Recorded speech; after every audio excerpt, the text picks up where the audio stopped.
Hello friends, welcome back to my YouTube channel. അപ്പം നമ്മൾ വന്നിട്ടുള്ളത് ഒരു അടിപൊളി ചിക്കൻ റോസ്റ്റിൻ്റെ റെസിപ്പിയുമായിട്ടാണ്. അതിന് വേണ്ടത് 2 സവാള, 2 തക്കാളി, പിന്നെ ഒരു 5 പച്ചമുളക് എടുത്തിട്ടുണ്ട്, ഒരു കഷ്ണം ഇഞ്ചി എടുത്തിട്ടുണ്ട്, ഒരു ഉണ്ട വെളുത്തുള്ളിയാണ് എടുത്ത് വെച്ചിട്ടുള്ളത്.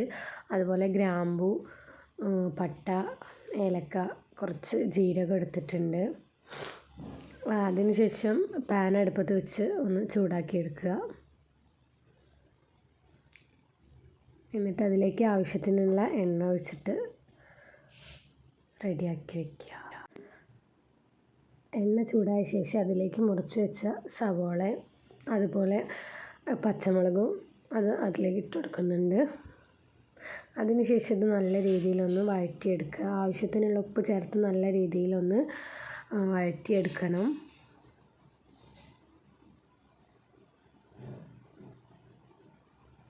അപ്പോൾ ഉള്ളി ഏകദേശം നല്ല രീതിയിലൊന്ന് വഴറ്റിയെടുത്തിട്ടുണ്ട്. അതിനുശേഷം ഞാൻ അതിലേക്ക് മുറിച്ച് വെച്ച തക്കാളി ഇട്ട് കൊടുക്കുന്നുണ്ട്.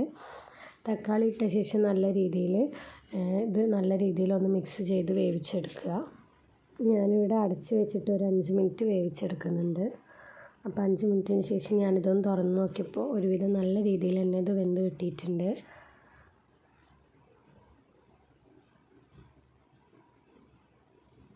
ഉള്ളി നന്നായി വഴറ്റിയെടുത്തിട്ടുണ്ട്. അതിനുശേഷം ഞാൻ അതിലേക്ക് 1 ടേബിൾ സ്പൂൺ മഞ്ഞൾപ്പൊടി ഇട്ട് കൊടുക്കുന്നുണ്ട്. അതുപോലെ 2 ടേബിൾ സ്പൂൺ മുളക് പൊടി ഇട്ട് കൊടുക്കുന്നുണ്ട്.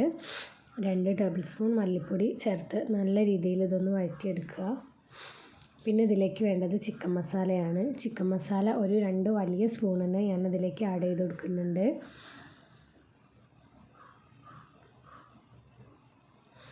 എന്നിട്ട് നല്ല രീതിയിൽ ഇതൊന്ന് വഴറ്റിയെടുക്കണം.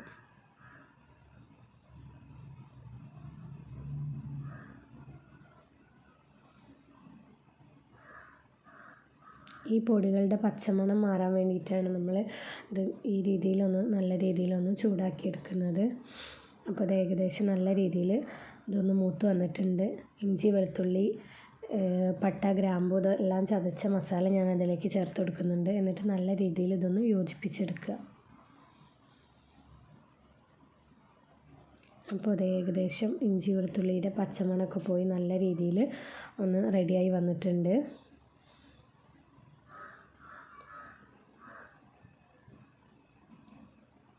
ഇനി അതിലേക്ക് കുറച്ച് വെള്ളം ഒഴിച്ചിട്ട് നല്ല രീതിയിലൊന്ന് യോജിപ്പിച്ചെടുക്കണം.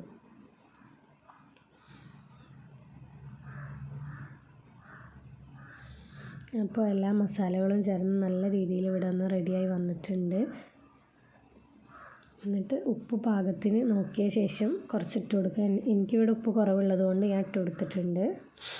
നിങ്ങൾക്ക് ഉപ്പ് കുറവാണെങ്കിൽ ഇട്ട് കൊടുക്കാം.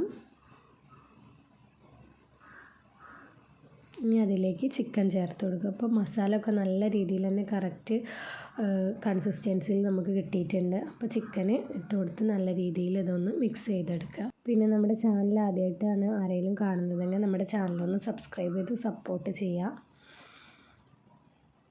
അപ്പോൾ അത് ചിക്കൻ ഏകദേശം ഇതിൽ നല്ല രീതിയിലൊന്ന് മിക്സായി വന്നിട്ടുണ്ട്. കുറച്ച് വെള്ളം ഒഴിച്ചിട്ട് നല്ല രീതിയിൽ ഇതൊന്ന് വേവിച്ചെടുക്കുക. അപ്പോൾ ഇനി ഇതൊന്ന് അടച്ച് വെച്ച് വേവിക്കുക. ഇനി ഏകദേശം ഇതൊരു 5 മിനിറ്റ് അടച്ച് വെച്ച് വേവിച്ചാൽ നമ്മുടെ ചിക്കൻ റോസ്റ്റ് ഇവിടെ നല്ല റെഡി ആയിട്ട് കിട്ടും. അപ്പോൾ അത് 5 മിനിറ്റിന് ശേഷം വെള്ളമൊക്കെ ഏകദേശം നല്ല രീതിയിൽ വറ്റി നല്ല കുറുകി വന്നിട്ടുണ്ട്. ഇപ്പോൾ നല്ല സ്മെല്ലൊക്കെ വരുന്നുണ്ട്. അപ്പോൾ എല്ലാവരും ഇത് ട്രൈ ചെയ്ത് നോക്കണം. നല്ല ടേസ്റ്റി ആയിട്ടുള്ള ഒരു ചിക്കൻ റോസ്റ്റാണ്. നിങ്ങളെല്ലാവരും ട്രൈ ചെയ്ത് നോക്കിയിട്ട് നിങ്ങളുടെ ഫീഡ്ബാക്ക് എന്താണെന്ന് വെച്ചാൽ അറിയിക്കാം. പിന്നെ നമ്മുടെ ചാനൽ ആദ്യമായിട്ടാണ് കാണുന്നതെങ്കിൽ നമ്മുടെ ചാനലൊന്ന് സബ്സ്ക്രൈബ് ചെയ്തിട്ട് നിങ്ങൾ സപ്പോർട്ട് ചെയ്യുക. നിങ്ങളുടെ ഫീഡ്ബാക്ക് എന്താണെന്ന് വെച്ചാൽ അറിയിക്കുക. അപ്പോൾ നമ്മുടെ ചിക്കൻ റോസ്റ്റ് ഇവിടെ റെഡിയായി വന്നിട്ടുണ്ട്. അപ്പോൾ ഇനി ഫ്ലെയിമൊക്കെ ഓഫ് ചെയ്തിട്ട് മുകളിൽ കുറച്ച് പച്ച വെളിച്ചെണ്ണ ഒഴിക്കാം. ഇത് എനിക്ക് ഏറ്റവും ഇഷ്ടമുള്ള ചിക്കൻ്റെ പീസാണ്. അപ്പോൾ ഞാൻ ജസ്റ്റ് അതൊന്ന് കാണിച്ചതുകൊണ്ട് അത്രയേ ഉള്ളൂ.